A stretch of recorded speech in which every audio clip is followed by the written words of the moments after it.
We have 13 weeks of pure excitement, pure learning, pure sharing, doing business together, bonding. Idea extraction is your bedrock to building a profitable business. Your business has a value, you have worth, and you need to be able to set your price. No matter how great the product is, it has to be marketed. If you have the cure for cancer tomorrow and you don't market it, no lives will be saved. Think about the challenges that we have and why your product or service is going to fill that. You are the brand. We have to find our own unique value proposition. At the end of the day, business is about money. And the big question you're always going to get, who is going to pay for this and how much money is it going to actually produce? The only thing that you need to do is not give up. This is going to be an exciting ride, ladies. We maybe should start chatting through what we think their purpose could be. If they believe beauty being about confidence, about what you have, not about what you don't have, what would their purpose be then? Why would they exist? What role do we think? My internet connection is unstable. I'm sorry can everyone hear me? Am I good? I'm going to keep going. I can still hear you. Okay, good. I sometimes feel like the computer is talking to me, that I'm unstable, but that's for another day.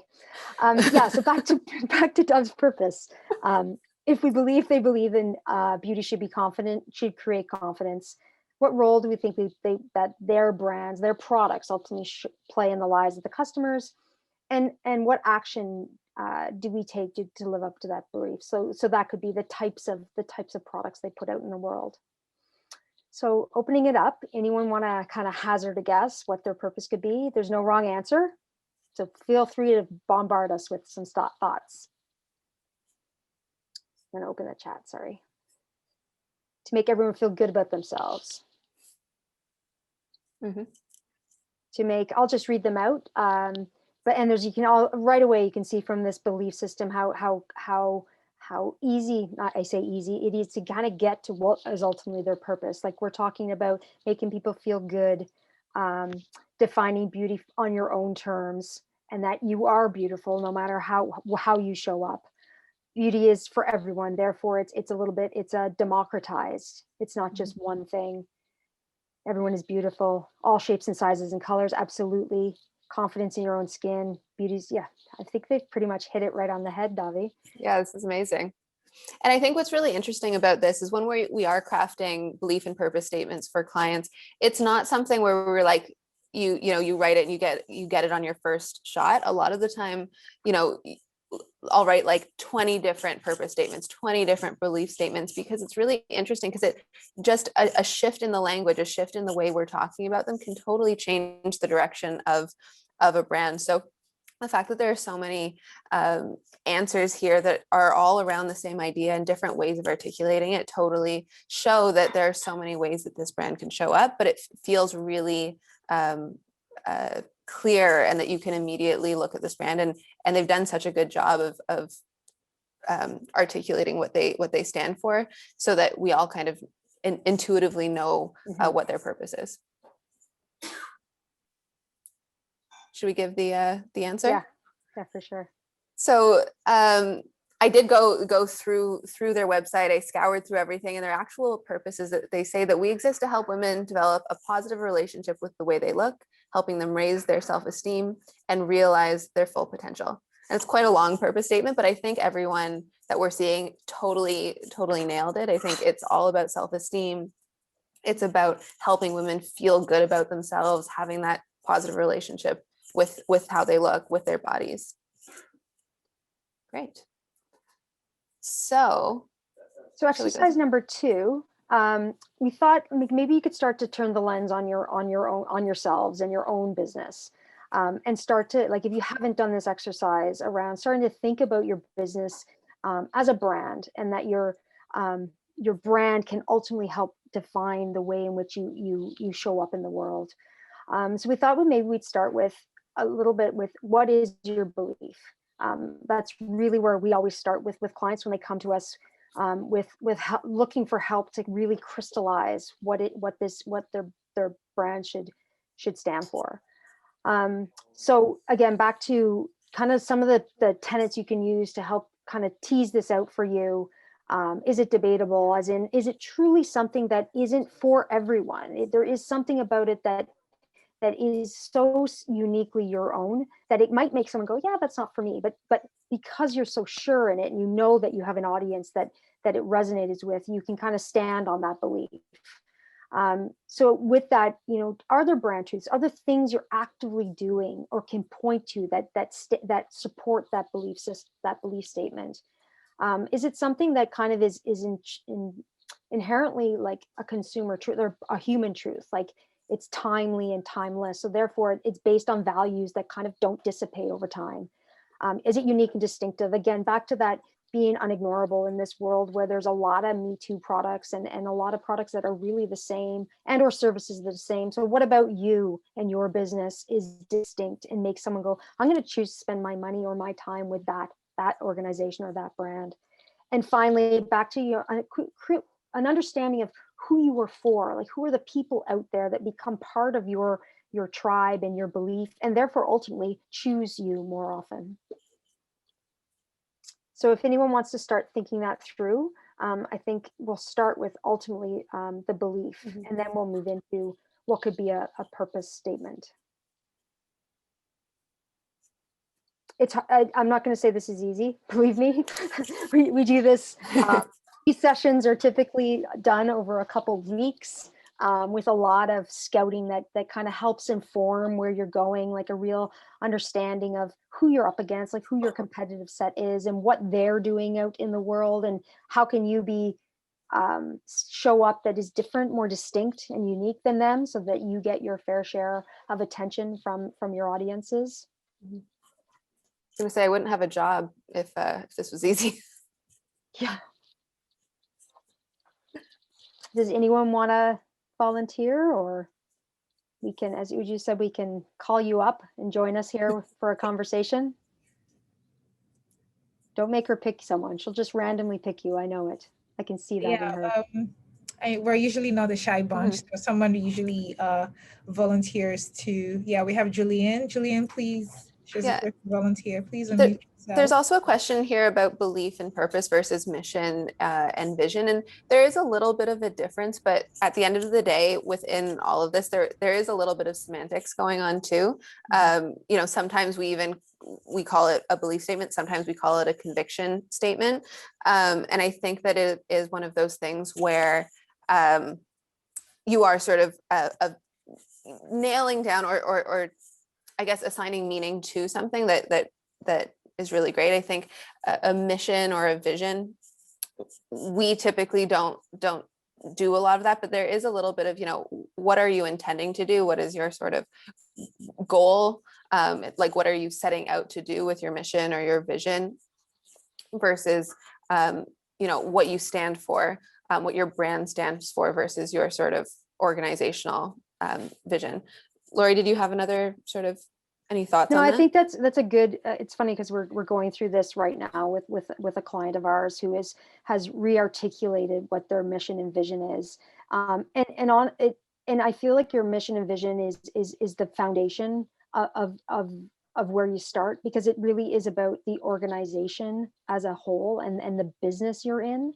And then ultimately, when we get into the belief, it's kind of like, how do I want to say this out in the world? Like mission and vision tend to be more corporate, and your belief tends to be a little bit more punchier and like something that's easily repeatable and could be kind of out in the world for consumers to read and experience. Like if you go on Nike's website, you can actually find all of this information lives for you to consume if you're interested. But as Davi says, it's kind of semantics, to be honest. Like we could probably make mission and vision work a little bit between belief and purpose. So I think if someone has a mission and vision already articulated, like we can start with that too, as just for this exercise. Okay, we have a couple of volunteers. I don't know if you're going to do just one or you're going to do like a couple others, because we have some of them coming out here. But before we go into that practical session, I just realized I did not properly introduce Lori. So in case that's okay. It's Lori, I should do that. So Lori is also part of the John Street team. She has a track record of building brands from developing communications programs for complex businesses to launching fully integrated advertising campaigns. Lori fosters an environment where creativity can thrive. And having worked at some of Canada's most respected creative agencies, she has helped Canadians fall in love with Lay's, convinced beer drinkers to reach for a Coors Light, moved people from paying with cash to tapping with Visa, and sold people a forward banking experience with Tangerine. She's also really proud of her ability to lead and motivate a team through the constant change of today's business landscape. So thank you so much, Lori, for joining us. Also joining us today is the amazing team at TJ Maxx. Libby and Michelle, I believe Michelle is still on the call. They're one of our sponsors for Boss Women. So ladies, these are one of the people making this program possible for us. So just give a soft round of applause wherever you are. And I just wanted to really shout out to them. I would give Libby a bit of airtime once our practical session is over, just to talk to us for a little bit. But for now, just so that I don't keep Julian waiting, because I think she's the first person who Put their hand up. volunteered. Yes. So Julian, please unmute yourself. Okay. And, Good evening, everyone.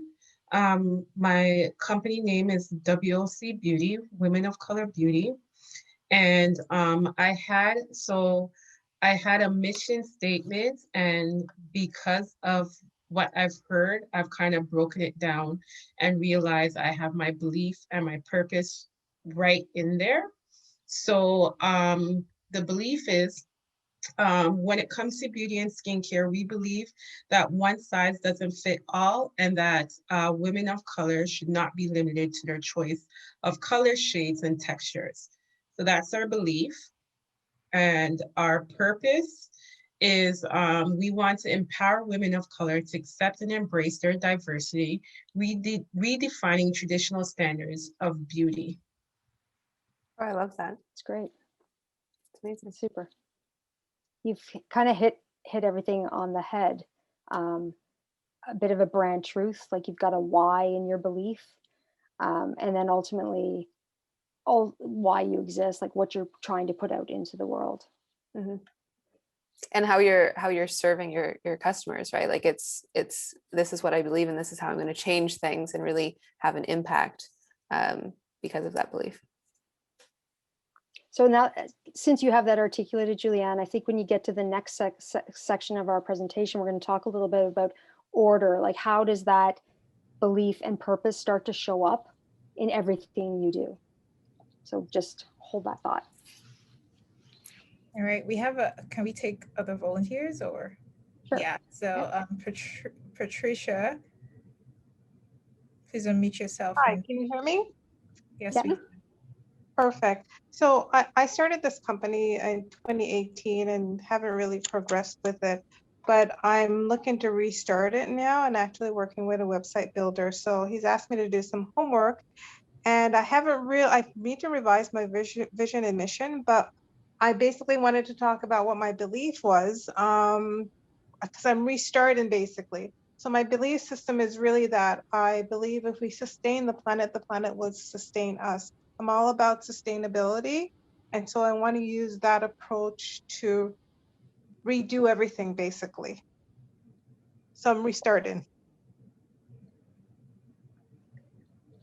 That's Can you hear me? yeah, that's a big vision to sustain the planet. Well, that's really my belief. It's not really my mission or my vision. I need to revise those statements actually.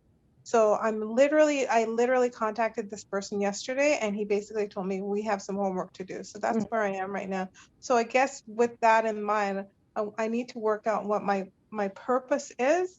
I do believe you are what you eat, but I don't know how to put it all together.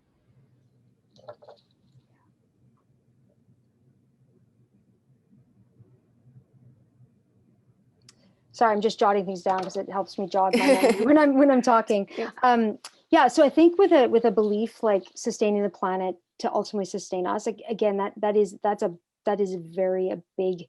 So So I need to narrow lofty. it down. No, I don't. I mean, yeah, like David's saying yes. You might want to make it a bit more pointed.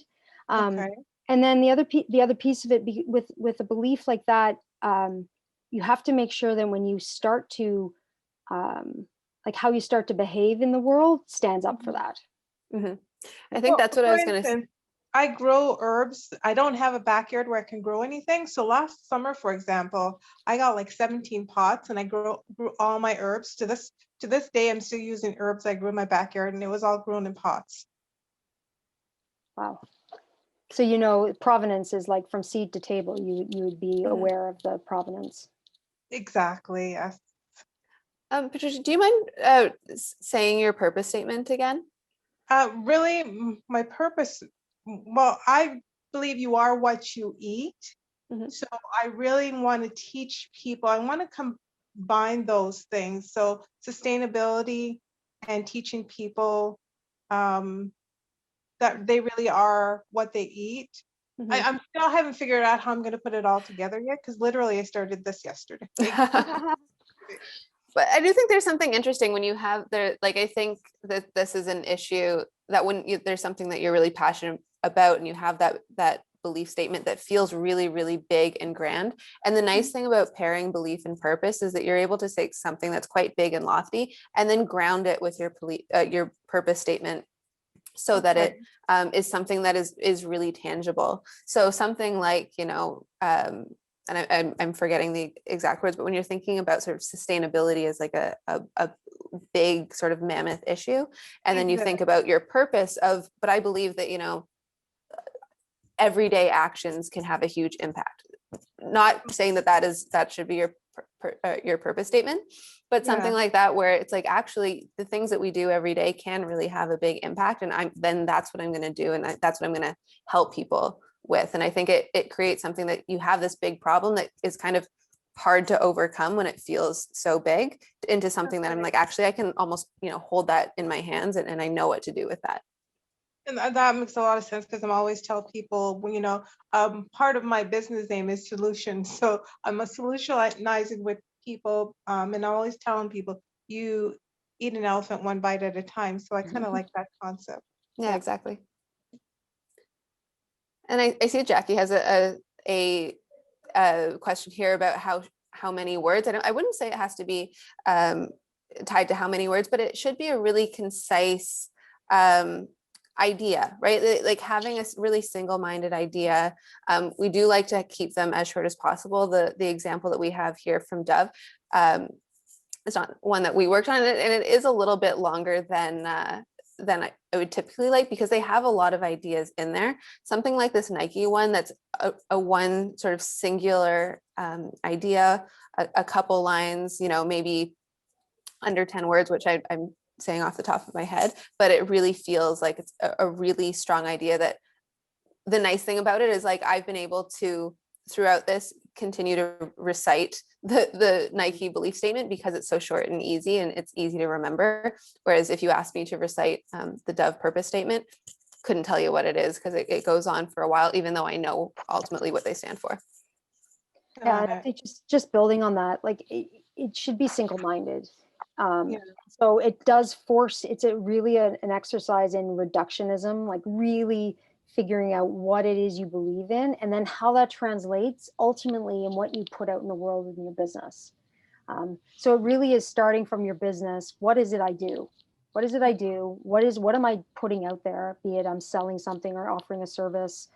And then what about you is unique? And how do you wrap that up in a simple, focused statement? Mm-hmm.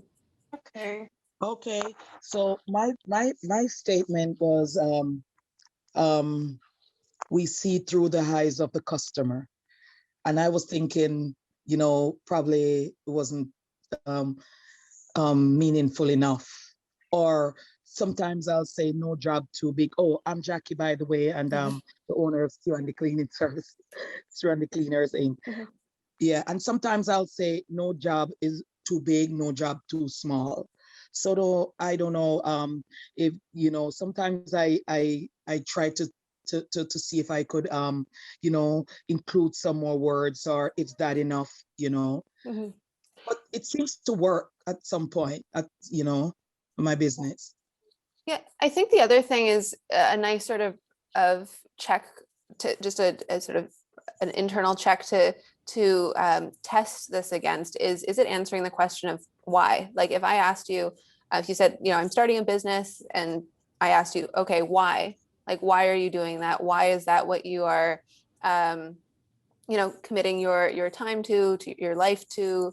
Why are you investing in that?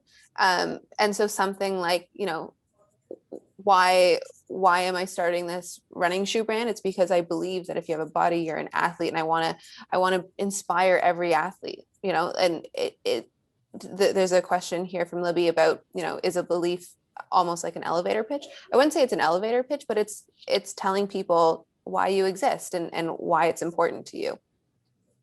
Okay, So I'd sort of look at those statements that you have of like, does that answer that question? Okay, so just pulling things back in, and I see a couple of hands raised. I will get to you. Just give me a second. I just want to pull back on the last two people who volunteered their beliefs. And I really just want us to leave this exercise really knowing how to craft that. So for the first person, I missed your name, I'm sorry. When she talked about sustainability, should there be, because you said something about, the belief should then say why, but then that first line about, Lori, I think you got that down because I missed it. Sustain the planet to sustain us. Sustain the planet to sustain us. So in your, just using that, and I don't mean to pick on you, darling, I just want to use that as an example. So using that that line, would you think that exhibits or shows the why of the company? Because to me, when I look at that, I would think that it's maybe a recycling business. It was only after she talked again that I said, oh, it's actually natural herbal, like it's food or herbal kind of business. So is there a way to really clarify that, just so that we see how our belief can communicate what we're about? Because when I read Nike, I know it's something that has to do with sports. Mm-hmm. When I read Dove, I know it's something that has to do with, skincare or something. So how do we really clarify that? And I think that does come down to pairing it with the purpose. So that last one there, what action do we take to live up to our belief? So, a belief, you can have, like Dove's, for example, we believe that beauty should be a source of confidence, not anxiety.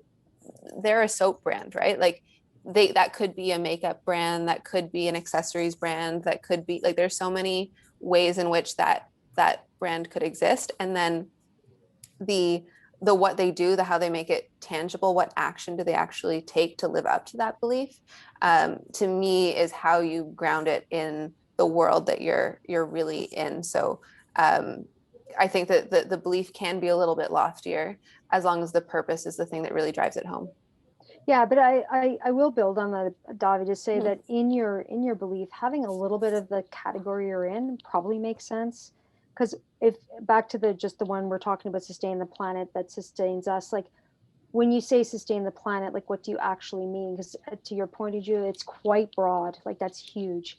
But if you think about sustaining the planet in your own offering, what it is ultimately you're putting out there in the world to sell, or a service you have, if you can you articulate your belief in within your own business, your own category, it'll help. It'll still keep it lofty, but yet it'll make a nicer link into your purpose, and then ultimately into how you show up in any kind of communications, or anytime you interact with the consumer. Okay, a follow-up question before we go to Dior. Dior, I see you're next. Can a belief stand on its own, or it always has to stand with the purpose? I would say that they do really go hand in hand. And I think that when you have a belief, without that purpose to really explain why you're here, it's really just a statement. It's something that you stand for. But at the end of the day, there is the so what question that comes out of it. Like, yes, I can believe that, but what are you going to do about it? Yeah. And so to me, the purpose is quite important. Yeah, I think they go hand in hand, and because the belief is what you're ultimately standing for, and the purpose is how you're going to do it to a degree. Like if you look at Nike, inspiration and innovation, I mean, innovation shows up in all the different products they create across all the different categories they play in. Inspiration can show up in their fitness apps that you can download, and they're just like, they're free. They're completely out there, and they're inspiring you because it comes back to their belief. If you have a body, you're an athlete, and we're going to inspire you every day with our Nike running app and our Nike fitness app. So they're like, what the purpose does, it helps ground you in your business. Like, it helps just keep it really focused on what it is you ultimately do. Amazing. Thank you for clarifying that. So we're just going to take one more, which is Dio, and then we'll continue with the presentation because I know you still have a bit to cover. So Dio, please unmute yourself. Awesome. Thank you. Really quickly, we're a corporate wellness company that really provides, I would say, a wellness company that provides resources and tools for women to thrive both at home and at work. So that's the basic summary. And then in terms of the belief, we believe work-life balance is attainable for every woman, for every mom. So that's the belief. And then in terms of the purpose, we help, our purpose is to help every working mom secure a seat at the table.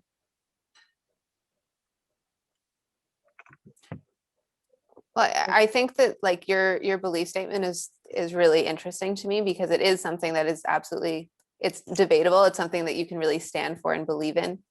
And then, you know, based on brand truths, like I think that one's really interesting of, again, how do you live up to that? Because it is definitely a big ask to make work-life balance attainable for all moms.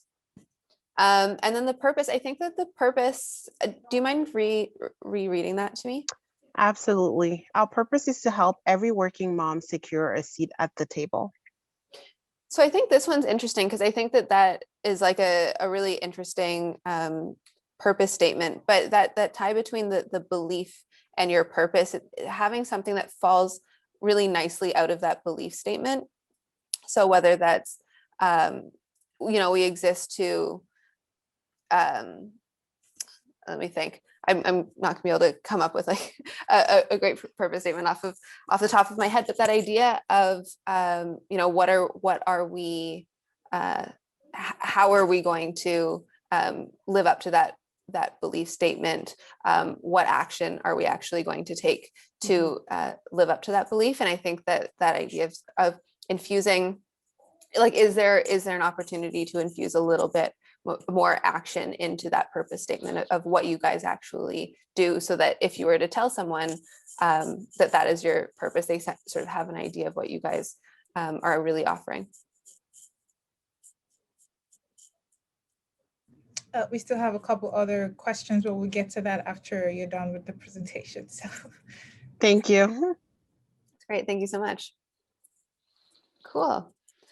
So we've talked at length about purpose, and now we're going to talk a little bit about order. So this is how we kind of like to think about the brand experience, and really the idea of creating a consistent brand experience across all touch points. And that's really what we mean by order. So how do we take that purpose that we have, that brand foundation that we have at the center of this brand wheel, and infuse it into every single touch point so that there's order across the whole customer experience. And this diagram is kind of what we would use if we're thinking about like a really big company, whether that's TJX, Home Hardware, for example, which I have an example coming up from that. And these companies, you know, they tend to have a lot of different touch points. They have their social channels, they have their in-store, they have creative technologies, they might have their advertising, they might have, you know, what you see on TV or in Cineplex or on a billboard outside. But and so that is sort of what, when we infuse that brand purpose and that brand belief into an entire brand and are able to execute it across every single touch point that they have, it looks a lot like this. So Home Hardware is one of our clients. They're all about, you know, helping people accomplish projects and doing it themselves and really being there to assist people. And we're able to infuse that into so many different things, the whole, from the visual identity. So the way it shows up, it's a very simple brand, the way they speak. So, I don't know if anyone remembers, but Home Hardware's old tagline was, I think, homeowners helping homeowners with expert advice, a very long tagline. But this idea of even just how simple here's how is, and how it's the way the brand speaks now is very simple in a very sort of direct way. And every single touch point feels like it is about helping you do things yourself. It's about simplifying the complex things, about making things feel a little bit more approachable.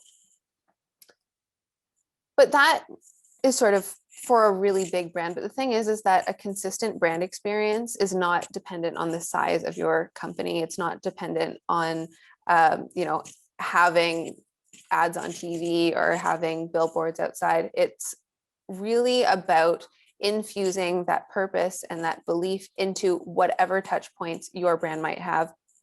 So your brand, you might have an Instagram page. It might be your customer service. It might be the way you speak to your customers. It might be your business cards. It might be, if you have a brand event, not during a pandemic, a separate in-person brand event when it's allowed.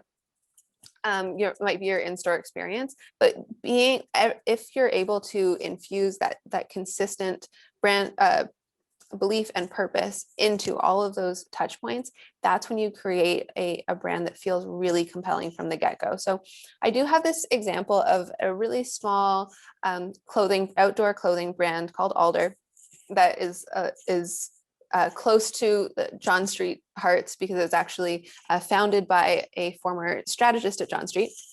So she's very much understands the importance of having a strong belief and purpose.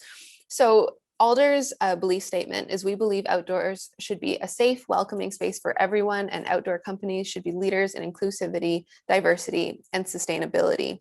And so they exist to make outdoor apparel for you to go outside, have fun, and get dirty and look damn good while doing it.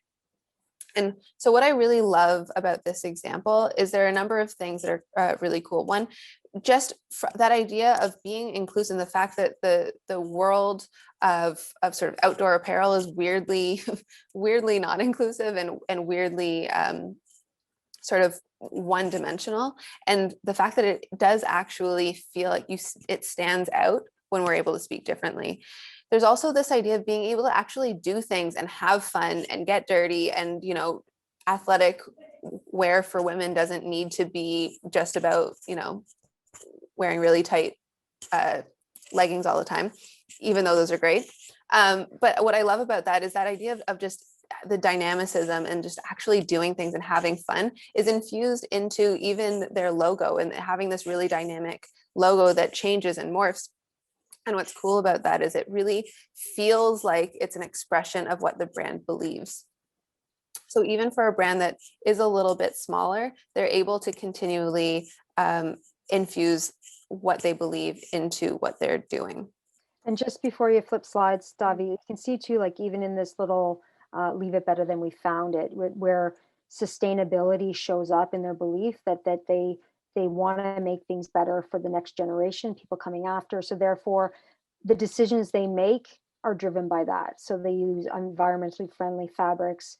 They have ethical and transparent factories. If you go on their website, you'll see that they tell you where the product is being made in the world. So I think there's something really like a belief system that has, like, back to the point on sustainability being such a big thing, that consumers today would almost expect that if that's in your belief statement, you would then have something in your action that supports that belief. So they're, in this case with Alder, like just looking at the fabrics they use and where they produce is one way in which that belief shows up. That is somewhat intangible. Like it's not always at the moment of purchase that you're necessarily going to look for that. I mean, obviously, if you're a person that really cares about sustainability and in fast fashion, you will dive into that. But for other people that just kind of come into Alder's world and have a feeling about it, and then they see these little moments that just reinforce that belief of what this company is about. Mm-hmm. So last exercise. Our last exercise, yes. So, we kept this again to Davi's point.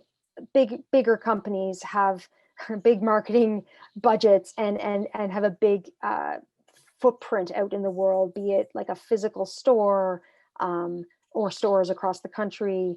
Really, what's the word I'm looking for? Transactional website that's constantly being updated, like a heavy social presence. Like there's lots of brands that show up across the full customer experience, which is what this little wheel is meant to be, all the different points where you can reach your customer.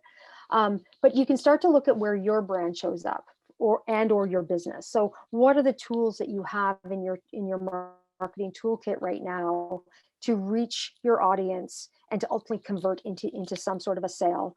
And I use sale broadly because I'm assuming everyone is selling something, be it a service or a product. So I think as you start to look at your business and where you are actually showing up, where you're reaching your audience, what does your experience look like? How is your brand showing up? And does it feel, if you go from your belief to your purpose to how you show up in the world, does it feel like a straight line? That someone, if they were constantly interacting with you and you had a conversation about, yeah, this is what I believe in, and this is why I exist, or this is my purpose out in the world, would that person play back to you? Yeah, that's been my experience with you. And the more consistently you can do that, the stronger all of the elements that you put out into the world work together. So if anyone wants to start a little bit about, starting to think about your business and how your brand could start to, or how you could start to show up in each of those different touch points, happy to start chatting that through as well. Okay, do we have any volunteers who wants to talk through how their brand shows up in the world? I know we had a couple of volunteers from the last belief exercise.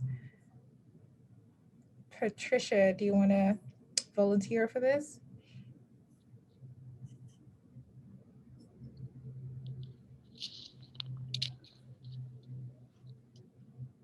Okay, let's see if this, okay, Julianne is willing to go again. So, and I'm hoping I'm understanding where I'm supposed to go with this. So when you say touch, first, I'm going to ask a question first before I get into actually mentioning anything. So when you talk about touch points, are you talking about how we market based on our beliefs and our purposes? I think that I totally recognize that touch points is a little bit of one of those buzzwords that means everything and nothing at the same time. Right. But it is, I think, it's not, I think the point or what we're trying to get across here is that when we're talking about touch points, it's not necessarily marketing or advertising in the way that you might think, where it's literally like, I am literally going out and talking, trying to get someone to come engage with my business. It's thinking about it more broadly of any time a customer might interact with your business. So whether that is like, I don't know if you've sort of looked up a business that you want to go to a store and you can't find a website for them. It's difficult to it's difficult to engage with that business, even if you actually really wanted to. And so I think there are so many different moments that we kind of overlook because we don't realize they're not sort of a direct way that we're interacting with people, but it's a way that our customers are seeing our business. They're making an impression about our business, and it's how we can continue to sort of create that consistent experience across the board, even if it's not as direct as you might think, sort of at your first blush. Okay, so I kind of get, oh, sorry. So I was just going to say, just to reiterate, like Shannon's got some great examples down there. They're all just the different ways that a consumer or your target audience would interact with you, first and foremost. And then secondly, when they have interacted with you and they want to reach back out to you in different channels, like, are they still experiencing the same experience across kind of all the different ways you can speak with them? I'm not sure if that was clearer than what that Yeah, I think I get it now. So going over what my belief and purpose is, being the belief that WOC Beauty, my company, we believe in one size doesn't fit all, and that Canadian women of color should not be limited to choices of colors, shades, and textures. So I've actually launched, and I do have a website, and I've actually launched my business, and I'm just taking tips and learning where I can expand or where I can do more. So in following what you're saying, one of the things I do is I do introduce a lot of brands that are by women of color for women of color. So those are one of the touch points that I feel caters to what my belief and purposes are. So there's an understanding that, hey, this is made for me, but not only is it made for me, I'm supporting another woman of color, and they have the same understanding and same beliefs as I do and understands my skin. So that's one of the things I focus on in every brand that I introduce is I let them know, hey, it's by a woman of color for women of color. That's one of the touch points. Another thing in the brands that I introduce on my e-commerce website is that I educate on specifics about our skin needs, because some people don't realize that melanin skin, there's some skincare needs that are different from other skin. So just educating on why you may need this rather than that, and why this brand is better. And that's where my focus is on. Is like those I feel are my touch points. And I'm not sure if I'm hitting it correctly, but I think those are great. I think you're bringing up a really awesome point about living your values, right? Like it's something that if I believe this, then actually having the actions to back that up and show that this isn't something that you've, written a nice belief statement to go on your website, and then, the products that you're actually showing are not, or the brand partnerships that you have don't actually live up to that. So I think that's a great point with when we're talking about consistency, so that every time your customers do interact with your brand, you are really living up to everything that you're walking the walk as much as you're talking the talk. Yeah, and just building on that, like even just hearing you talk about education, the fact that melanin skin has different needs than other skin, I feel like that taps into the one size doesn't fit all statement you've got in your belief. And it'd be a nice, like, education could be a nice pillar for your social media, like start to help women understand, if this is your skin, these are the products, and I am the person that can help, like my brand, my business can help put you in the right products if this is your skin. So you can start to kind of flesh your belief across, like, what does that mean? So that means that every product that I'm going to sell on my website is from a woman of color or for a woman of color's skin. Like that product selection, check. You're living your belief. Second, it could be around providing tangible, what's the word I'm looking for? I don't want to say education again, but tangible things that women can start to lean into and understand why it's important to buy the products that you've got versus the products they can find on the shelf at a Shoppers or at another pharmacy or at Sephora or whatever. And so you could start to see how across this wheel, what your website could look like, what your Instagram could look like, and start to create that consistent experience through everything you do. Thank you. That's some great advice that I'll take in consideration. Awesome. So just to clarify and to pull all of that in, so when we're saying the touch points of your business, we're not just talking about the platforms where businesses can interact with clients or customers. We're also talking about the ways that you show up in terms of like experiences you want to create for them.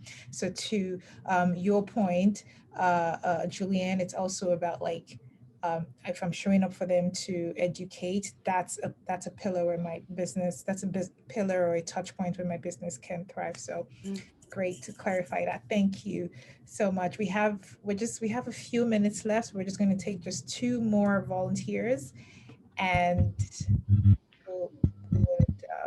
okay, so we have Debbie. Yes, Debbie, go ahead. Hi there, thank you. So I haven't been marketing my business yet. So I guess I'll first start with who I am and what I do. So I provide a service. I'm a copy editor. And what makes me unique is that I am Black, and there aren't a lot of Black copy editors out there. I'm also a queer woman, so there aren't a lot of Black queer copy editors out there. I'm also an adoptee. Sorry, adopters. Debbie, can you speak up a little bit? You can't hear me? I can't hear you, yeah. Oh no. Now we can't hear you at all. I'll take my earphones off. Is this better? Yeah. Okay, yeah, sorry, those earphones, sorry. Okay, so I'll start again. So so I'm a copy editor, so I offer a service. I'm a copy editor. I'm a Black woman, so that makes me unique. There aren't a lot of Black copy editors out there.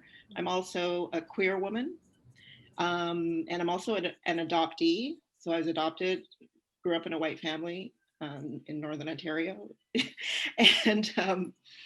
And so that's what makes me unique. And so I think I bring value to authors with a similar background, not necessarily adopted, but Black and maybe Black and queer, and also to publishing houses who may have Black authors, but they usually send their manuscripts to white copy editors, and they may think it might be better to send a Black author's work to a Black copy editor because we would have shared experiences, etc. I also am experienced in sensitivity language, so I could help with that as well. My goal, I used to say my goal is striving for the best experience for the reader, which is true, but it's also to provide, I can't put it into words, but it's something about being who I am and sort of giving who I am to help publishers and other authors who are Black or writing about Black issues. I know I bring something, but I can't articulate it. Okay. Someone's saying authentic self, which I think is a great addition to Okay. what you're trying to. I was just something to provoke, Debbie. You said that you think ultimately what you bring to the table makes for a better experience for the reader, or is it really that you help the author deliver the content that they anticipated based on some caveats that you had said, the fact that you're Black and queer, so you have a lived experience that an author may be looking for an editor that has that shared experience. Mm-hmm. So maybe you should be going after authors instead of readers, because the reader is kind of, at the mercy of the book they ultimately buy, right? Or what the article they're reading. It's reliant on the author and or the editor that is paired with the author in order to deliver the intention. Mm-hmm. But it might be more interesting for you to think about what your service in light of what you bring to an author. Mm-hmm. Right. And that's true because, I have created an Instagram account for my business, and I started following publishing houses and authors. So it's not like I'm following readers necessarily, although there are a couple of YouTubers that I've followed on Instagram because they review books. They're Black, they're Black women, usually YouTubers that are talking about certain books, like Gutter Child, J.L. Richardson's book and Essie Adujian's Washington Black. Excuse me. Yeah, so I am following them too, but I'm not marketing myself yet. And I think part of it has to do with COVID, and I'm just kind of feeling very vulnerable. And so putting myself out there, it just, you know, if people start to like engage with like what I'm posting and maybe asking questions like, who are these people? What do they want from me? You know, like I've got a lot going on in my head these days. So, and honestly, if I could just work in-house, I would be really happy. I did work in-house for 10 years, and then they did a restructuring of our department and I was let go. And that was 3 years ago. And I've just been sort of floundering ever since. And yes, I have a website, and yes, I've had some clients. But ideally, I never thought of myself. I never really had a desire to be a business person, an entrepreneur. I was very happy to work for companies, you know, and yeah, so this is all very strange. Thank you. For sure. I think that, but there is something so fascinating when you're talking about this like identity like component, right? The fact that it's about sort of representing who you are, but it is also sort of tacking on to what Lori's saying. There is an empathy component to, you know, what is it like to be an author who isn't able to communicate the way that they want to, because people, there are so many barriers to actually being able to, of what you say it, and then to, you know, your reader actually being able to read what you wanted to say. There are so many voices and and people, and like that barrier, is that what your purpose is, to help, you know, bridge that gap and help people actually communicate what they want to communicate and be heard in the way that they're trying to, in the way that they want to be. And I think that it is sort of thinking about what you're saying about who you are and how, if you were a writer, what would you want? Like, what are you looking for? And you are that person that you would be looking for, right? So how do you communicate that to those people and find that community that is looking for that service? Yes, yes. And but that would be a pretty small community though too, right? If I think about, you know, Black queer writers, that's a small community. So I want to be a bit more broad to get you know, and I think that component too of listening, like thinking, then if your purpose, I guess, is to help people be heard in the way that they want to be, that's not necessarily only for Black queer writers, right? Like that can be, there are a lot of people who have stories that are just, you know, struggling to communicate it in that way. And that, you know what I mean? Like you're able to then think about, you know, it, and when we're talking about sort of tweaking that language of your belief and your purpose, it can totally shift the direction of what you're doing in different ways. So I think there's still flexibility there. You don't need to make it so niche that you don't have any customers left. Right. Yes. Thank you.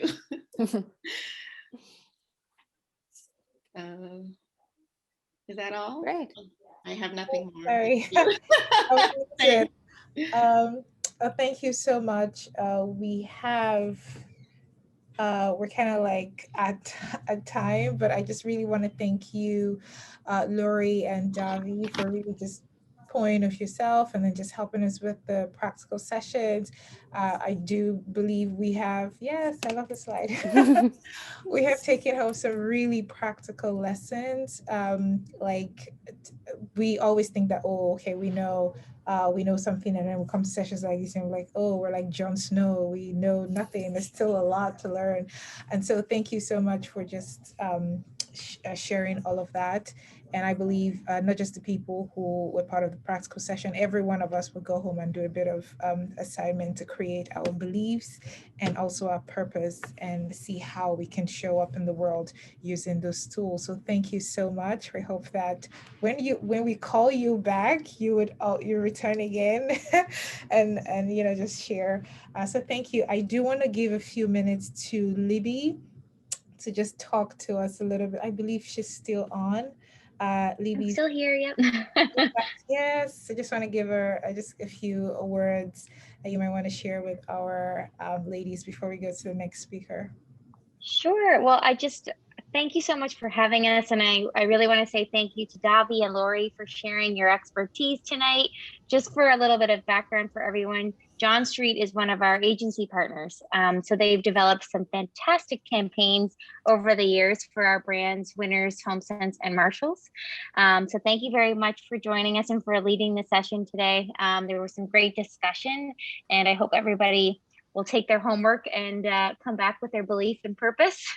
And just to talk a little bit about our partnership, as part of our CR mission at TJX Canada, which is the parent company to Winners, HomeSense, and Marshalls, we're committed to helping women and getting women get the skills and supports that they need to thrive in life and to get ahead in life. So we are really thrilled to support this program that's dedicated to female entrepreneurs.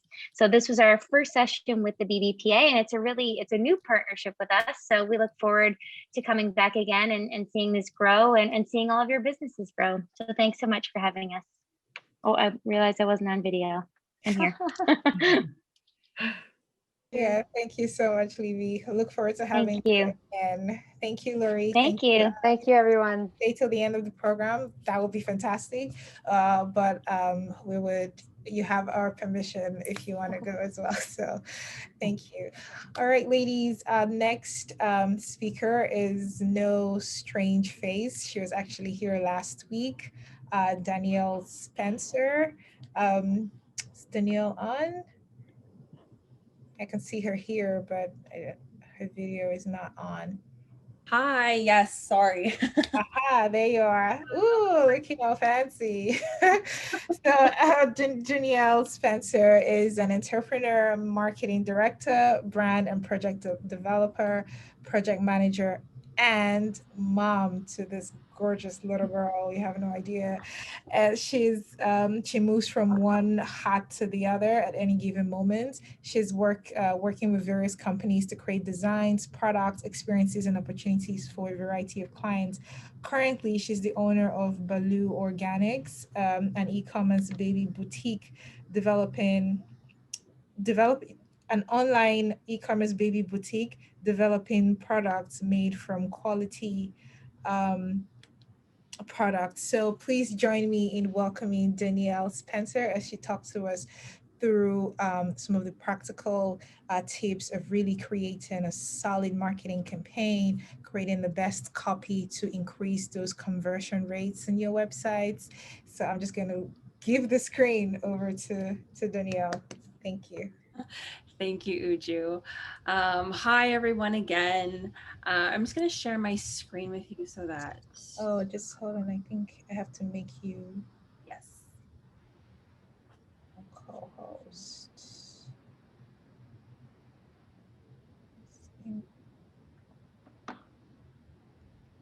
All right, you are a co-host. Okay, wonderful. Thank you. So I'm just going to share my screen here with you. Okay, so working in marketing, I absolutely have, tons of experience in, bringing clients to the e-commerce market. Me myself working with Baloo, there's a number of different things that I have learned that are definitely keys to my personal business success. So one of the things that I will get into first is writing a great copy.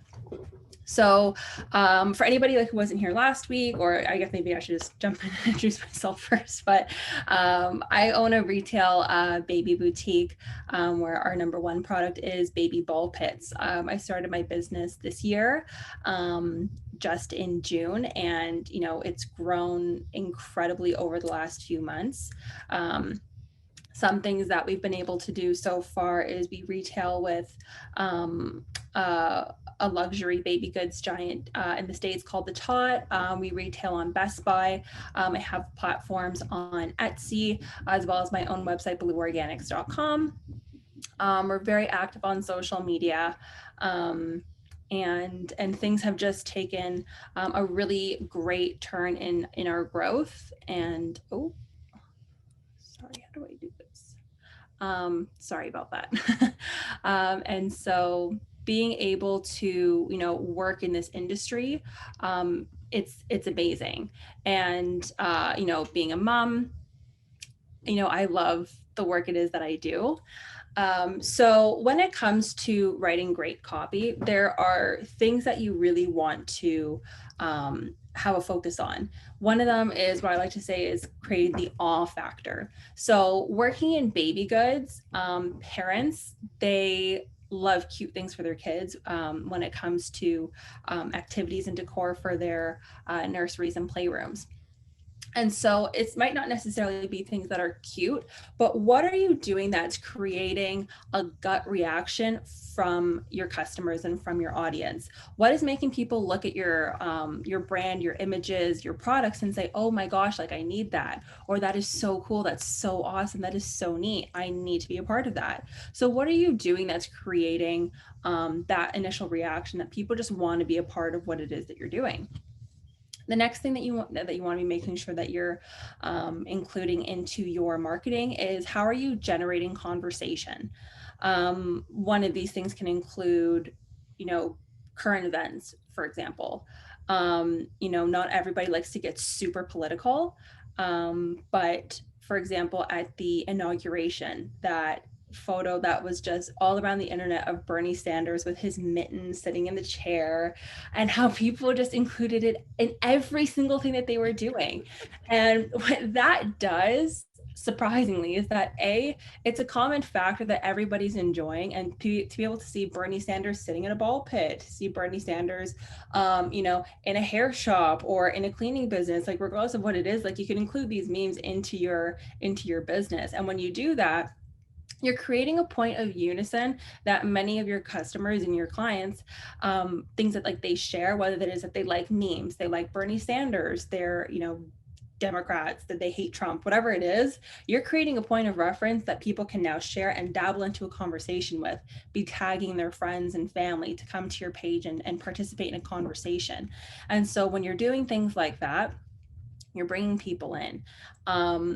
You know, in this day and age, with the way that social media is, there's no reason why people are selling just their products and that's it. Your brand needs to be so much more robust than that. It needs to be a place where people come to for them to want to enjoy what it is that they're looking at, what it is that they're talking to. If they want to be able to use that platform to network, are you hitting these points when you're doing your marketing? And if you're not, you know, that's fine. It's just recognizing that and changing the pace of your business and your footprint online and being able to integrate that. One of my favorite thing is leveraging FOMO. FOMO is just like an abbreviation of fear of missing out. What is it about your brand that people want to be included in? You know, what's happening? What's the initial reaction and emotion when people are included? Like, what is that to your customers? What does it mean for people to not be included?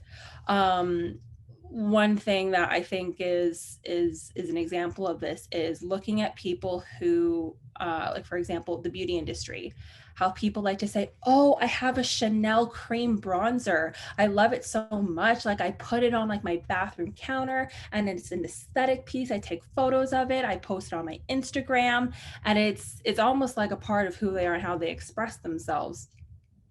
And then what that does is that's going to instigate an emotion to somebody else thinking, oh my gosh, like I want that exact same aesthetic. That's what her makeup looks like. I need that. So being able to make people think that, what am I missing if I don't have this?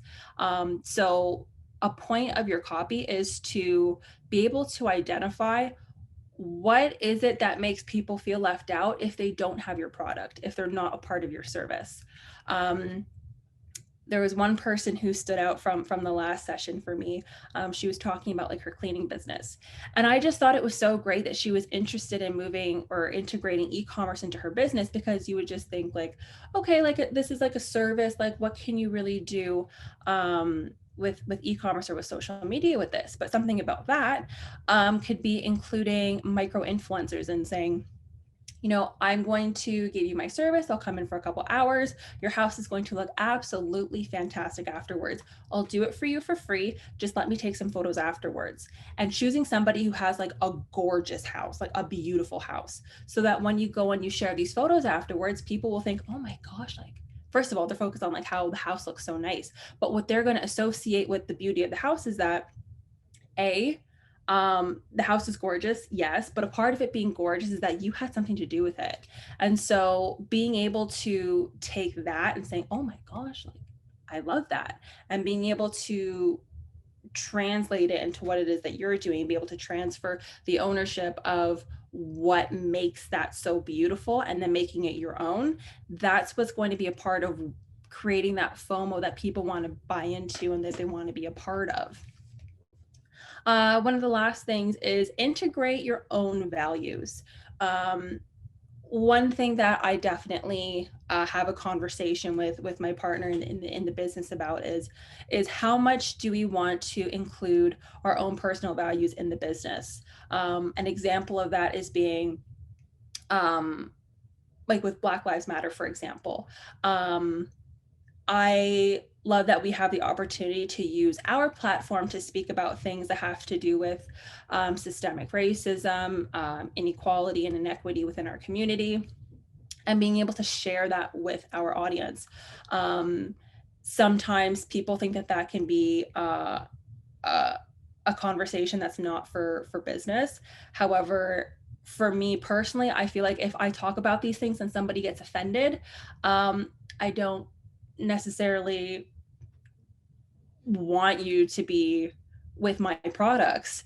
And I know that some people might say, oh, you're excluding people for such a simple thing or whatever, but like if Black lives don't matter to you, you can't play with us. It's as simple as that. You know, that's really important to me.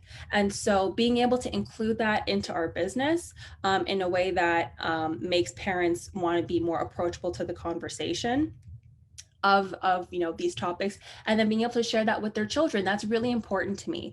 And what I've noticed is that being able to share that through my brand, I've been able to have more of a conversation with my customers as to these matters that are important to me. I create more personal relationships. It's great for networking with the people who are loyal to your brand. And you know, the only people you end up scaring off are the people who you probably don't want to be selling to anyway. And so I'm definitely a firm believer in integrating your values into your business and finding just the right way to do that for you, because that's just what creates more authenticity into your business and your brand. So building a community, an engaged community at that. I love the photos that come in that parents send us. A lot of our customers, they're very engaged in our social media, very engaged in our brand. There's even some people who have not purchased anything from us for various different reasons, and they're very much engaged with our brand. And so how do you build an engaged community? Number one is loyalty. How are people going to be loyal to you? I think this comes back to some of the points I was touching before, building that FOMO. You know, why would people not want to be engaged with your brand? They don't want to miss information. Being able to also expand your business past just your product and your service and what you're selling is really important, because you know, when you have nothing else to sell to people, either because they're not interested, they bought too much, they're not in a position to buy, how else are people being engaged with your brand? So being able to have a platform and a community that is beyond just selling to people is really important. So I think that comes back to also integrating your values and driving content that it is that you enjoy, and generating a conversation to your brand is super important. Some of the things that we do to bring in more people into our audience and into our platform is I love hosting giveaways. It's one of my favorite things. For many people, it's more strategic than the way that I do it. I'll just wake up one day and say, I feel like doing a giveaway. Like I just want to give something away to people. And so we do them more often than I think that other brands do them. But as a result, we have people who are always saying, maybe I'll win this time. And and another important part of that is always be responding to your customers, and don't even respond to them in a way that seems like it would be a third party who just wants to give them information and move on. When somebody sends me a message saying, oh, I hope I win this time, I'm like, oh my gosh, fingers crossed, I hope you do too, like this could be your time. Always be responding to your customers and to the people who are engaged in your platform, because at the end of the day, people just want to be heard.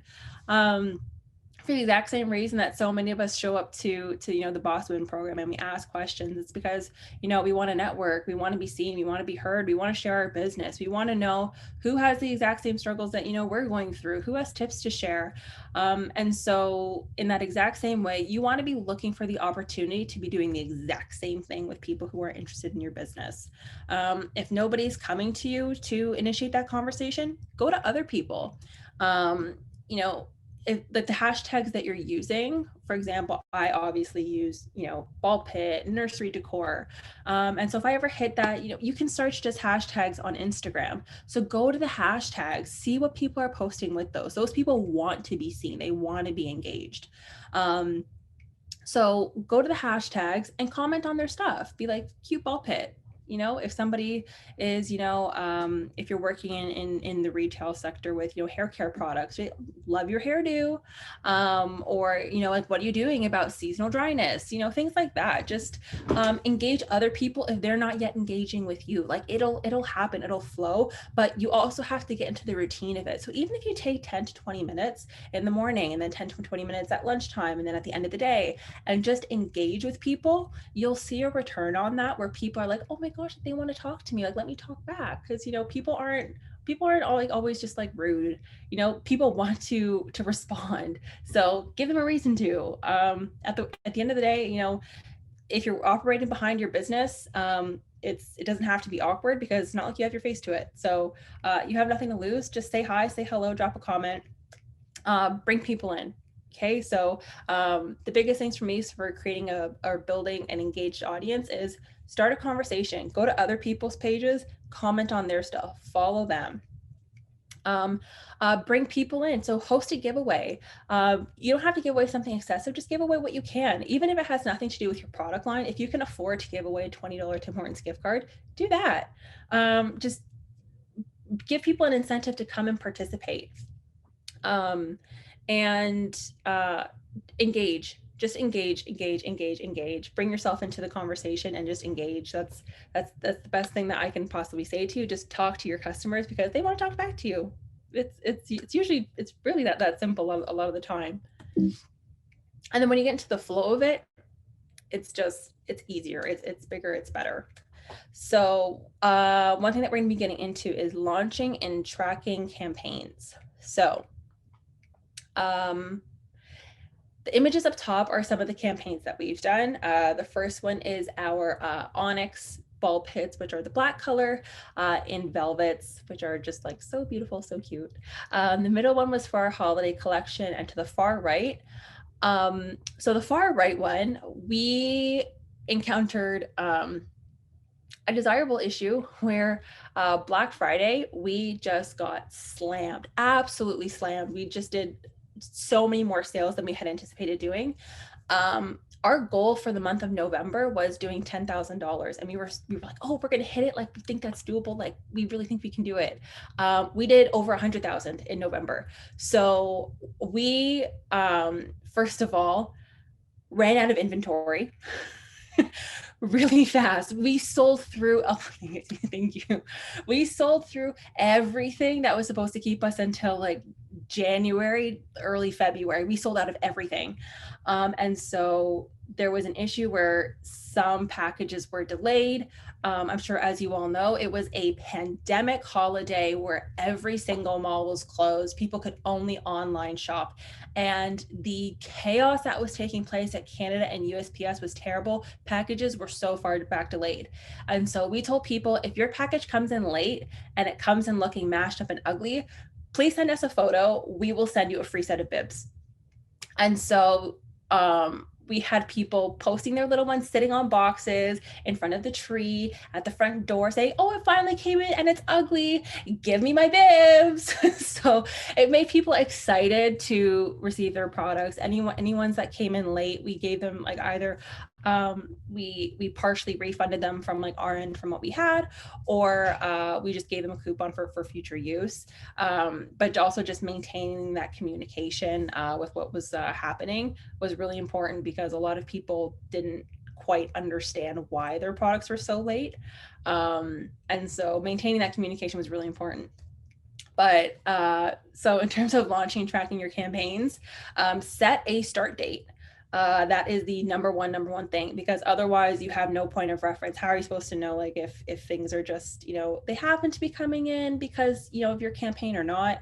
And so with that, when you have a set start date for a campaign, don't have other things like going on. So don't say, I'm going to do a sale of 10% off starting, you know, March 1st, and then on March 1st also have, we're doing, you know, a giveaway of 10 ball pits, plus here are some Starbucks gift cards, and if you buy any type of blue ball pit, we'll also give you 4 of the blue bibs. Because then how are you going to know that your sale is the one that's generating the business, and be able to make that strategic decision as to when you're going to do sales moving forward? So you need to try to isolate the sales and the campaigns and promotions it is that you're doing, so you know which ones are working and how well they're working. You know, if you're doing, you know, we've done it before where we told parents, you know, so this goes back to just integrating like my own personal values into my business. I was just having like a week as a mom. Like my daughter was she was on one. She was being a little bit more difficult than usual because she was teething. Work had just gotten a little bit overwhelming. And I was just having a week, and I was just like, I need to drive to Starbucks. And I was like, you know, if I need to drive to Starbucks, I can't imagine the number of other people who want to drive to Starbucks. So I posted a gift card and I said, go get your coffee like on me for today. I'm going to reload the card every 20 minutes. Go take a mom break. And that was successful because just the number of parents like who wrote in saying I needed a break, and that was so sweet. So thank you. But we didn't, that was isolated in itself. We didn't have it going on with another sale so that we could be like, oh, like, was it the Starbucks that brought in business? Was it the sale that brought in the business? So you want to have them each isolated so that you know what's bringing in business and what's driving your sales. Another thing is using trackable codes. So for example, over the holidays, like for Black Friday, we just had an automatic code go through that was Black Friday 40. So anybody who came into our website, they were already getting the sale. That way it was just easy. If you're doing, so there's 2 ways that you can use sale codes. Number 1 is that it's an automatic code that gets taken at checkout. The next one is that it's a code that you give to people that they have to enter.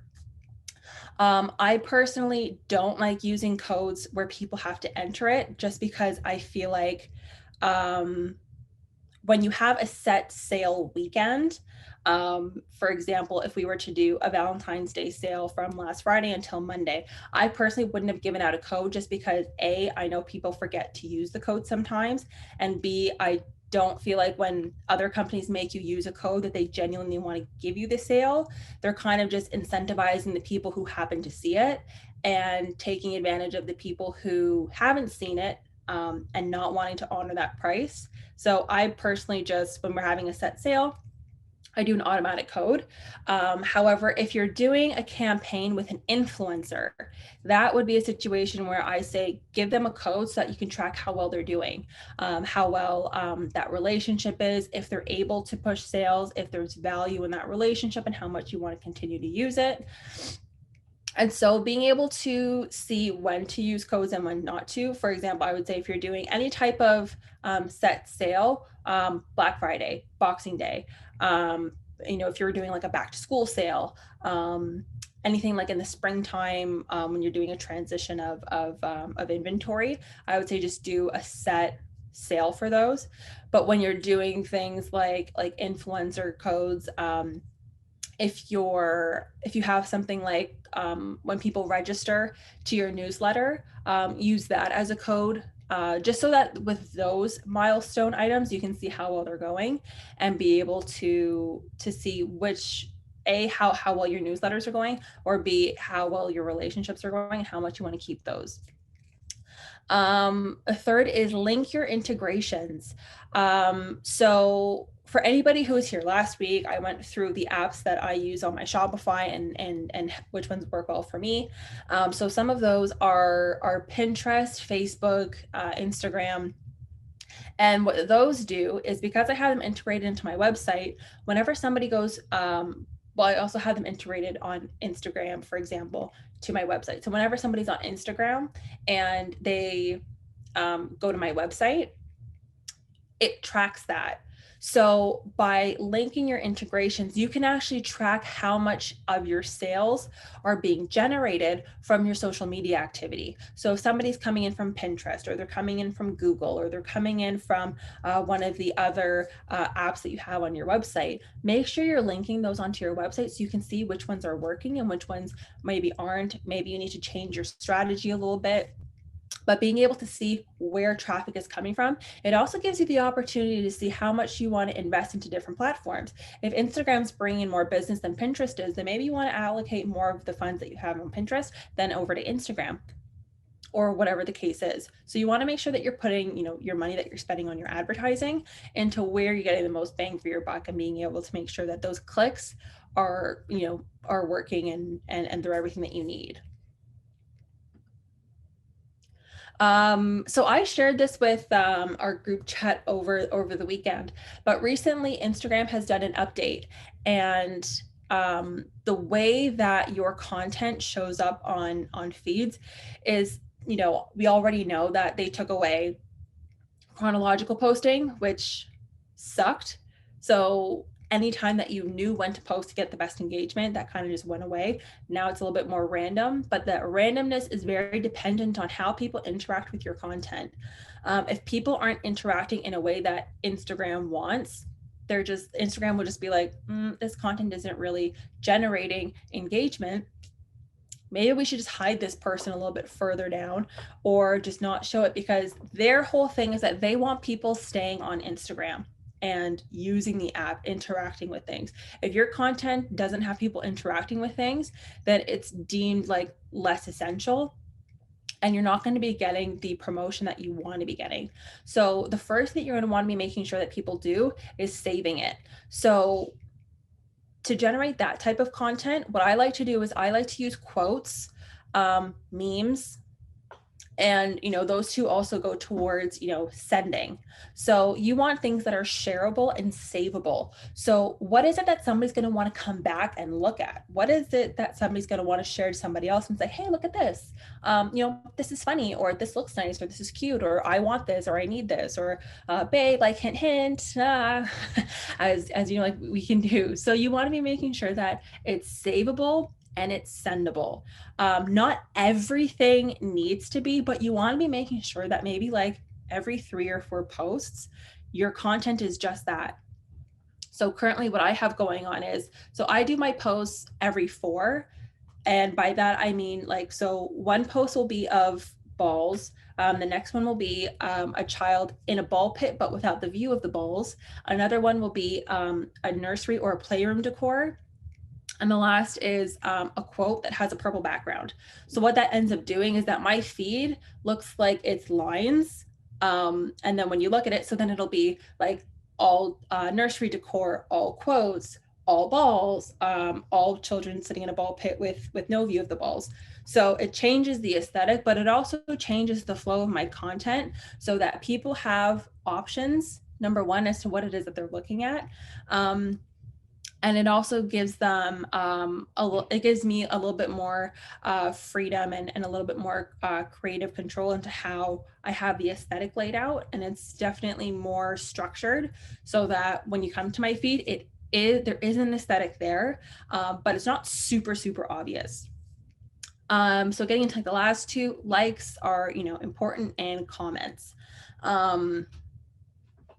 Pretty self-explanatory, but the comments are important because you want to be making sure that you have that content, that conversation going on your feed. So whenever someone makes a comment, make sure you comment right back, because it increases your engagement for the algorithm, and number two, again, just getting back to having that conversation. So some resources for graphic design that I personally love, for anybody who isn't able to access full resources of a marketing agency. Canva is number one. They have great templates. It's really easy to use. I love to use it for background removers, for if I ever need something as like a transparent PNG. The only thing about Canva is that when enough people use it, a lot of people's content starts to look the same. So you want to make sure that even if you're using Canva, change some things. If you're using the template, still change some things. If you like the way certain things look, go into their elements and just change a couple of things. But it'll give you a good starting point at the very least, which is what I personally love about it when I had gotten started. And it'll give you an idea as to how it is that you want to do your feeds, especially for holiday posts. It's super easy. One of the next ones that I like to use is Content Cal. So organizing your content for the month. I think a lot of people don't organize their content, and so they end up missing key dates, such as International Women's Day or International Sister Day. Me being, in baby retail, family days for me are really important. So, brother, sister, mothers, fathers, family day, those types of things. Aunt day for me is super important because aunts love our products. The amounts of times that I get messages saying, oh my gosh, I need to get this for my nephew, I need to get this for my niece. Aunts and uncles are actually one of our biggest customer bases. So those days of those recognitions, to have those memes and those quotes for people to send out to their family is important for us. So to make sure that you have a platform where you can organize your information and the dates that you need to be hitting is really important. Another one that I love is Lightroom and Visco. These are preset photo editing apps. So it'll help you change the lighting, change the tone, put a filter on it, but not an Instagram filter, just ones that are nice and subtle. So I like to use those. Remini is great for anybody who takes a photo and it happens to come out not the best quality, or between sharing, it doesn't come out, or for whatever reason the photo's not coming out picture perfect quality. Remini will help you in updating that. PixArt is a great one for if you ever want to blur the background.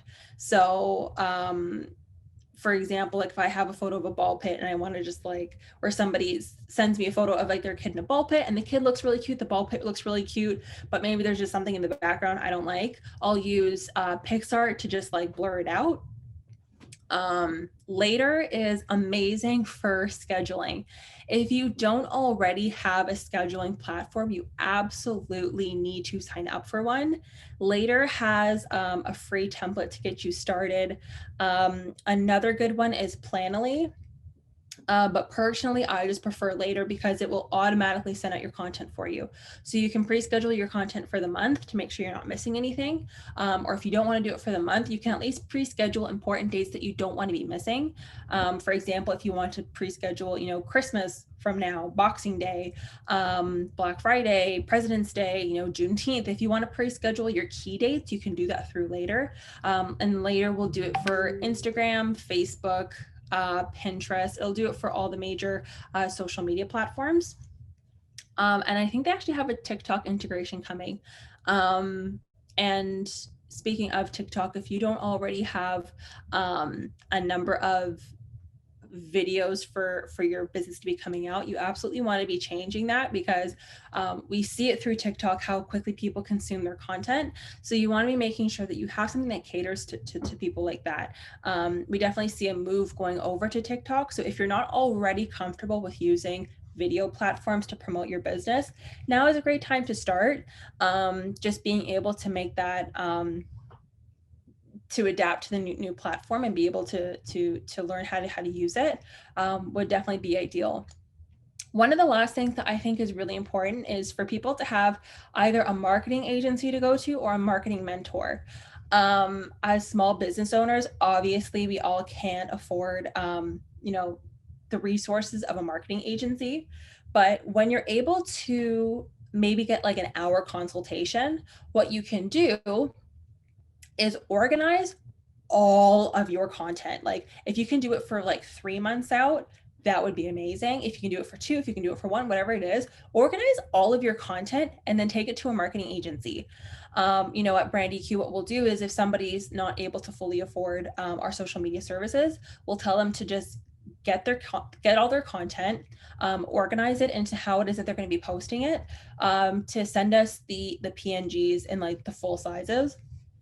And what we'll do is we'll take, if they do like a consultation for an hour, we'll go through their content, point out to them where it is that they can be fixing things, what they can update, what they can change, how they might want to readjust their scheduling, what things they might want to add, how to change some of their captions, how to change some of their hashtags. So we'll go through those things with them. And we'll be able to like help them and like guide them into maximizing the content that they have going out. So if you have somebody already, or you're looking for one to be able to go through this content with you, that would be really great, because then if you have any blind spots, you have a professional who's pointing them out to you, so you can be maximizing the content that you're putting out. Social media influencers. I love social media influencers, but I love micro influencers. So, one of the first campaigns that we did was Naked Wardrobe reached out to us because this mom in California was doing a Mommy and Me collection. She's like one of the best friends of like one of the Kardashians. And so they wanted something big to be going out because it was going to, all the Kardashian moms, all the Jenners, and a number of other like A-list mommies out in LA. And so they reached out to us to do ball pits up as part of their PR packages. For anybody who's here last week, that's another reason why I say make sure you have great photos on your website. I would scroll back to it, but we actually take some of the photos ourselves since we've been in lockdown. And so if there's something that you're going to be investing in, I say make it a good camera. Canons are fantastic because those photos are literally how you sell your business. And so you want to be making sure that they're like the photos that you have coming out are amazing. But yeah, so making sure that when people come to your business and come to your brand, that it looks great. And so we've done high level marketing campaigns, but the most successful ones that we've done are actually with micro influencers, and that's because people don't necessarily follow micro influencers just for the aesthetics of their pages.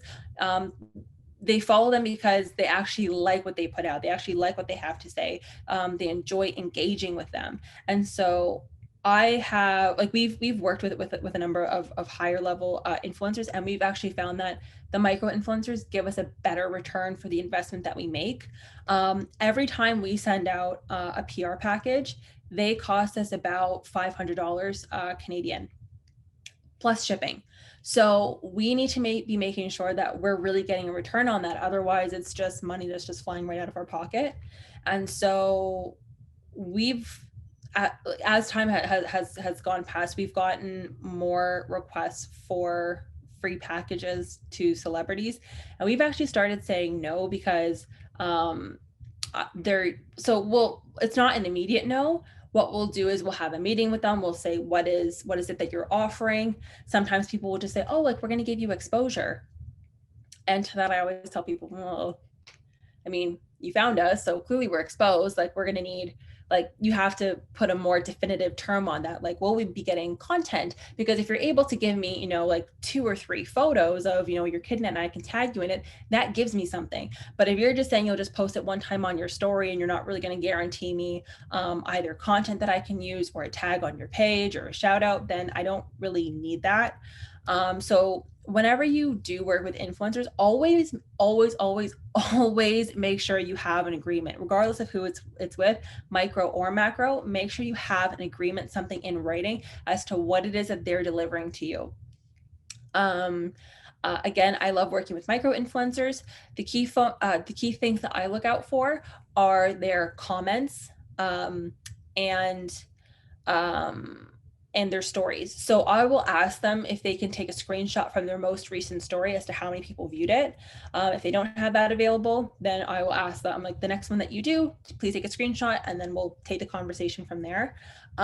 Way too many times do people purchase their followers, and it's not worth it. I've seen people who have 200,000 followers and they're, the wife of an NFL player, and they'll like message me and saying, oh, like, I would love to feature yourself on my page. Like, I have a huge following.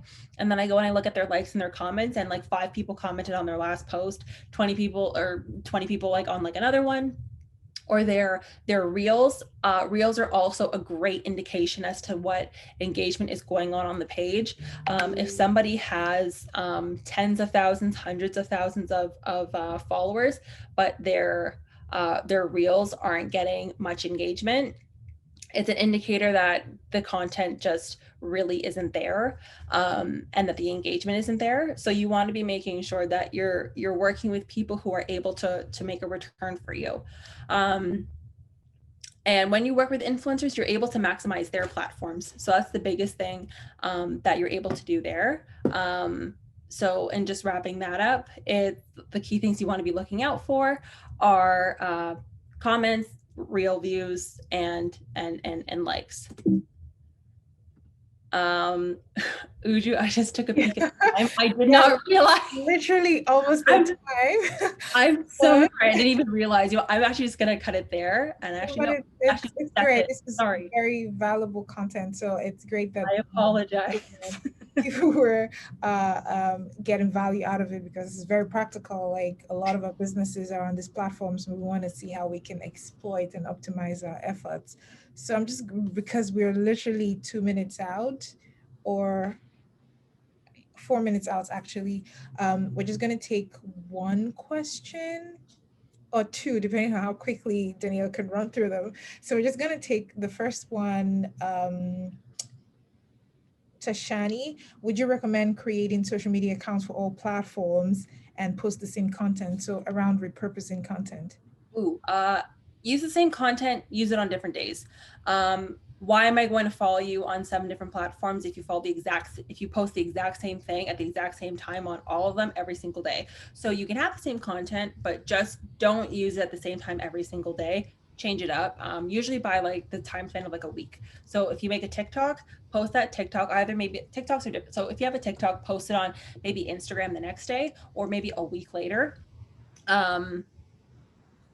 I'll cut that there. Okay, I think a few people are saying they can stay a bit longer, so maybe we just do like 5 minutes over time.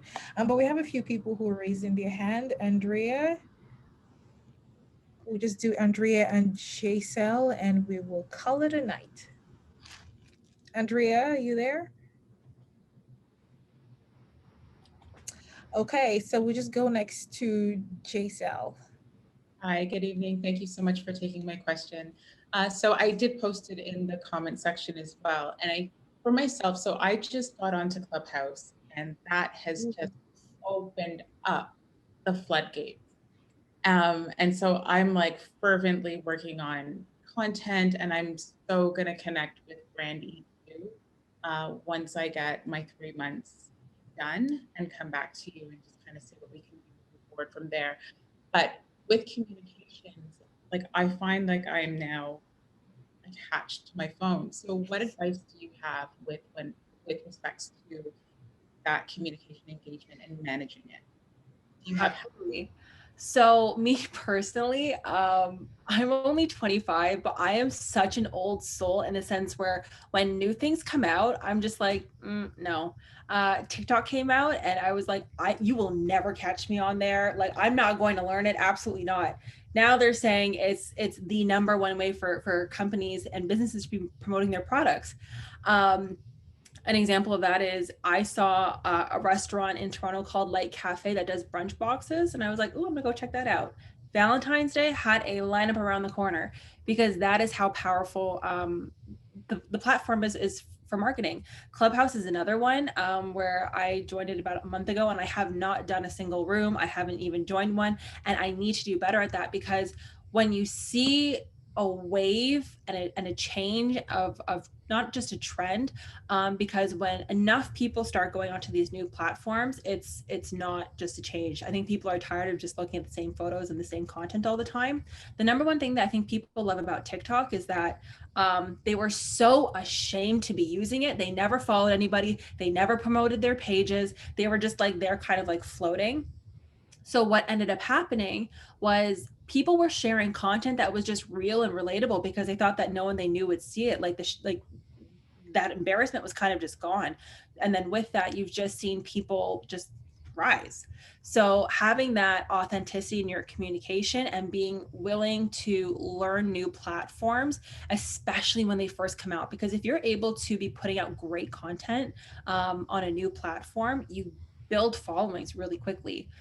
So the communication is really important, and being able to join, like especially on Clubhouse, like having like different rooms that you can poke into, raise your hand, make a comment, start your own, you're almost like having like your own TED Talks. So if you're saying enough stuff that's like good, it can be easy for people to just be wanting to join in. Sorry, I know you raised your hand like a little bit in the middle of that. Did you want to like expand? Yeah, I just kind of wanted to know exactly. So I agree with you. Like I've been on stages all week. My goal this year is to be on 15 stages, and I've now since blown that number out of the water using Clubhouse. I've hosted a room. I'm being very brave and very intentional about how I'm using the platform. And I really am using it to position myself as an expert in my industry, but also to generate leads. And so off of that, like I said, like my inbox is just blowing up. I've never seen as many blue check marks in my inbox since Clubhouse. And so I really want to foster those relationships, but it's feeling incredibly overwhelming. And so without wanting to like auto populate an answer and just kind of give out these templates, do you have somebody who helps you to respond to all of those comments, or is it something that you just kind of manage on your own? So we have enough different platforms that between me and my partner, we tackle them between the two of us. We had some bad overlapping where we were ended up just saying like the exact same thing to people. And so we were like, okay, I'll take emails and Instagram, you take Etsy and the Tot. So we split it up like that.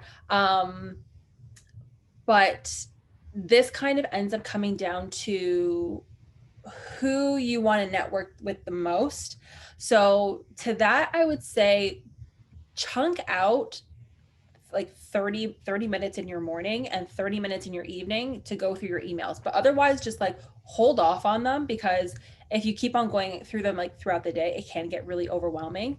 So what I would do to that is go through all of your emails at like 2 points in the day and like highlight the people who you really want to be in contact with. Anybody else who you're not super interested in, sign them up for like a newsletter of like what you have going on.